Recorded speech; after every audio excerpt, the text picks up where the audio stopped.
Shadowslave author, Guiltythree, published by Webnovel. Chapter 13, Moment of Truth. The smile froze on Hero's face. He lowered his head, as though in shame. After a minute or so passed, shrouded in heavy silence, he finally answered.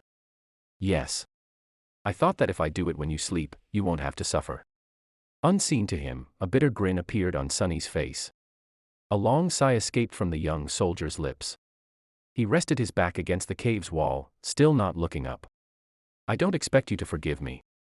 This sin, too, will be mine to bear. But, please, if you can, find it in your heart to understand. If things were different, I would have gladly faced that monster to let you escape. But my life does not belong to me alone. There is an unencompassable duty I am sworn to fulfill. Until it's done, I cannot allow myself to die. Sunny laughed. You people. Look at you. Planning to kill me and still insisting on having a good excuse. How very convenient. I really hate hypocrites like you the most. Why don't you be honest for once? Don't give me that crap, just say it. I'm going to kill you because it's easy. I'm going to kill you because I want to survive. Hero closed his eyes, his face full of sadness. I'm sorry. I knew you wouldn't be able to understand. What's there to understand? Sunny leaned forward, anger coursing through his veins. Tell me. Why do I have to die? The young soldier finally looked up. Even though he couldn't see in the dark, he turned his face in the direction of Sunny's voice. That man was a villain, but he was also right. The scent of blood is too heavy on you. It will attract the beast. You can just let me go, you know. We'll part ways. After that, whether or not the monster finds me won't be your problem. Hero shook his head. Dying in that creature's maw is too cruel a fate. It's better if I do it myself. You are my responsibility, after all. How noble of you. Sunny leaned back, dejected. After a short while, he quietly said. You know, when I just came here, I was ready to die. After all, in this whole world, 2 worlds, actually, there's not a single soul who cares whether I live or die. When I'm gone, no one will be sad. No one will even remember that I existed. There was a forlorn look on his face. A moment later, however, it was gone, replaced by mirth. But then I changed my mind. Somewhere along the way, I decided to survive. I must survive, no matter what. Hero gave him a thoughtful look. To live a life worth remembering. Sunny grinned. A dark gleam appeared in his eyes. No. To spite you all. The young soldier was silent for a few moments, then nodded, accepting this answer.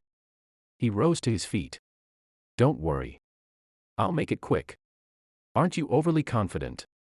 What makes you think you'll be able to kill me? Maybe I'll kill you instead. Hero shook his head.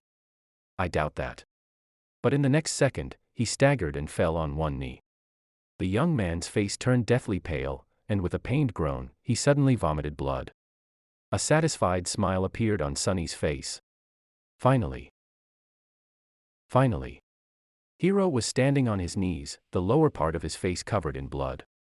Astonished, he was staring at his hands, trying to understand what had happened to him. What magic is this? With wide eyes and a pale face, he turned to Sunny. Was that thief right? Did you put the curse of the shadow god on us? Sunny sighed. I wish that I had the ability to throw divine curses around, but no. To tell you the truth, I don't have any abilities at all. Then. How? The young slave shrugged. That's why I poisoned you all. Hero flinched, trying to comprehend his words. What? After the tyrant first attacked, you sent me to search for water. While gathering flagons from the dead soldiers, I squeezed bloodbane juice into each one, except my own, of course. Not enough to taste it, but enough to slowly kill anyone who would drink from them. The soldier gritted his teeth, struggling through pain. A sudden realization appeared on his face. So that's why the other 2 were in such bad shape. Sunny nodded. Shifty drank the most, so his condition worsened the fastest. Scholar was also not long for this world, but you finished him off before the poison could. Yourself, however, it was as though bloodbane had no effect on you at all. I was really starting to get worried. Hero's face darkened. I see. I understand. He thought about something, then looked at Sunny with surprise. But back then you didn't know that we will turn on you. Sunny just laughed. Oh, please. It was obvious. Shifty was the kind of man who would kill for a pair of boots. Scholar was like a wolf in sheep's clothing. People are selfish and cruel in the best of situations. Was I supposed to believe that those two weren't going to do something terrible to me when faced with certain death? Hero spat more blood. Then, what about me? You. A disdainful expression appeared on Sunny's face. You are the worst of them. Why? Sunny looked at him and leaned forward. I might have not learned much in my short life, but I do know one thing, he said, all traces of humor gone from his voice. Now there was only cold, callous contempt. Sunny's face hardened as he spat. There is nothing more pathetic than a slave who begins to trust his slaver. Hearing these words, Hero lowered his head. I see. Then, suddenly, he laughed. You are a wicked little shit, aren't you? Sunny rolled his eyes.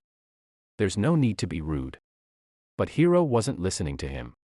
Good. This is good. My conscience will be clearer. The young slave sighed in irritation. What are you mumbling about? Just die already.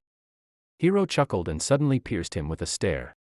Somehow, he didn't look so sick anymore. You see, that plan would have worked if I was a normal human.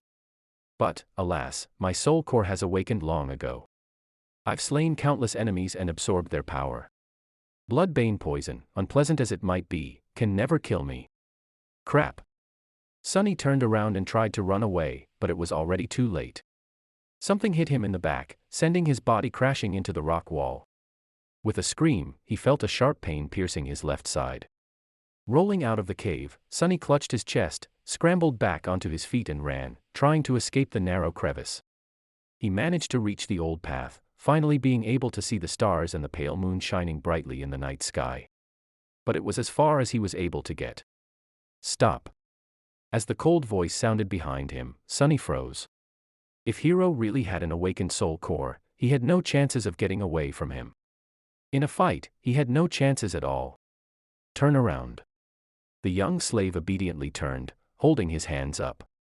He looked at Hero, who was wiping the blood off his face with a displeased look in his eyes. The two of them stared at each other, shivering in the murderous cold. Was it worth it? No matter. Despite it all, I will be true to my promise. I'll make it quick. The soldier unsheathed his sword. Do you have any last words? Sunny did not answer. However, a small silver bell suddenly appeared in his hand. Hero frowned. Where were you hiding that thing? Sunny shook the bell. A beautiful, clear ringing sound flowed over the mountain, filling the night with an enchanting melody. What are you doing? Stop. The young slave dutifully stopped. What was? Right under Hero's bewildered eyes, the silver bell disappeared into thin air. He looked at Sunny, stumped and suspicious. Tell me. What did you just do? But Sunny didn't answer. In fact, he hadn't said a single word ever since escaping the cave. Right now, he wasn't even breathing. Hero, on the other hand, continued to speak. Tell me right now or you will regret it. He scowled. Why are you not saying anything? The shivering boy just stared at him, completely silent. No, he was staring into the darkness behind him. Hero's eyes widened. What? Install Webnovel app to get more copyrighted chapters.